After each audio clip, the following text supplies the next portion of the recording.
राम काजड़े, इनका सवाल ऐसा है कि रैशनल तरीके से विचार कर कर कौन से मॉरल वैल्यूज है कौन से नहीं है ये कैसे हम निश्चित कर पाएंगे और कौन से हो सकते हैं।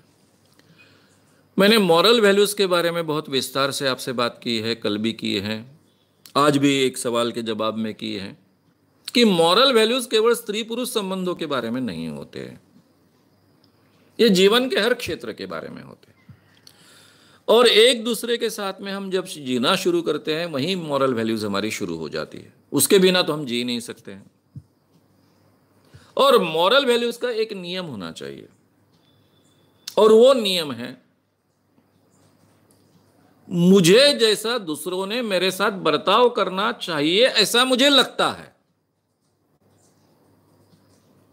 मुझे दूसरों ने मेरे साथ जैसा बर्ताव करना चाहिए ऐसा मुझे लगता है, ऐसा ही बर्ताव मैं लोगों के साथ में करूंगा। यह उसका आधार होता है। मॉरल वैल्यूज तो हमारे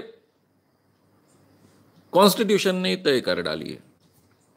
हमारा पूरा का पूरा कॉन्स्टिट्यूशन 4 मूल्यों के आधार पर खड़ा है: इक्वेलिटी, लिबर्टी, फ्रैटर्निटी और जस्टिस। ये 4 मूल्यों के आधार पर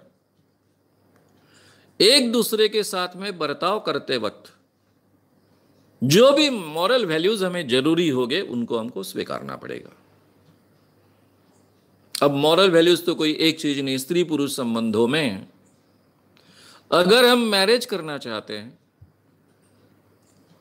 मैरिज में पति पत्नी एक दूसरे के साथ में प्रामाणिक रहना चाहते हैं, केवल एक दूसरे के साथ में ही संबंध रखना चाहते हैं, तो उन्होंने प्रामाणिकता से अपना जीवन निभाना चाहिए, वहां फिर कोई डेविएशन नहीं होना चाहिए। अगर मैं शादी करना चाहता हूं लेकिन मैं पत्नी के साथ में या पति के साथ में प्रामाणिक नहीं रह सकता हूं, तो शादी के शुरुआत में ही मैं कोशिश करूंगा, लेकिन गारंटी नहीं है, इस ढंग से बात होनी चाहिए ताकि एक दूसरे को ठगना नहीं होगा, फंसाना नहीं होगा। मेरी तो इच्छा है कि हम एक दूसरे से प्रामाणिक रहें, लेकिन मेरे जीवन में पहले भी ऐसा कुछ हो चुका है कि आगे चलकर मैं प्रामाणिक रहने की कोशिश करने के बावजूद डेविएशन हो सकता है भाई, तो तब फिर दोनों को डेविएशन का अधिकार होना चाहिए। इक्वेलिटी उसी को कहेंगे। हाँ, दूसरे को अधिकार लेना है नहीं लेना ये उसका अधिकार है, एक ने किया इसलिए उसने दूसरे ने कंपलसरी करना चाहिए ऐसा नहीं होगा। तो स्त्री पुरुष संबंधों में इस ढंग से हमको सोचना पड़ेगा। कानून केवल है, कानून एक मॉरलिटी का एक हिस्सा होता है। हमेशा मॉरलिटी कानून के आगे होती है, बढ़कर होती है। जहां कानून नहीं है वहां भी मॉरलिटी हमको अमल में लानी होती है।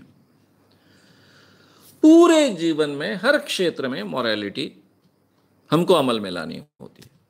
दूसरों के साथ में बर्ताव करते वक्त भी मैं दूसरे का अपमान नहीं करूंगा, ये मॉरलिटी का हिस्सा है। मैं दूसरे को गाली नहीं दूंगा, ये मॉरलिटी का हिस्सा है। मैं दूसरे पर अन्याय नहीं करूंगा, ये भी मॉरलिटी का हिस्सा है।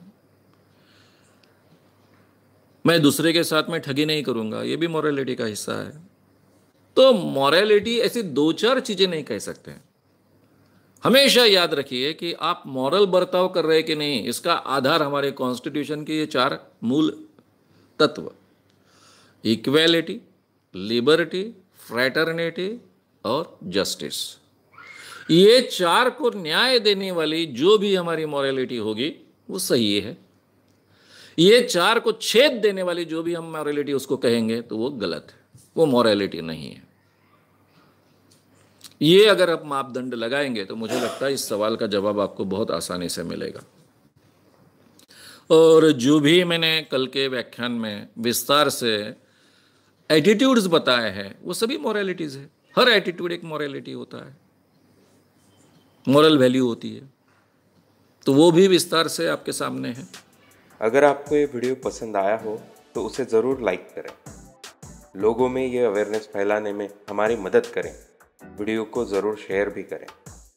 तो हमारे YouTube चैनल श्याम मानव को विज़िट करें।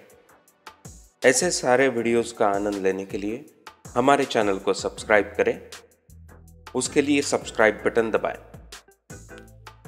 नए वीडियोस का नोटिफिकेशन पाने के लिए बेल आइकन दबाएं।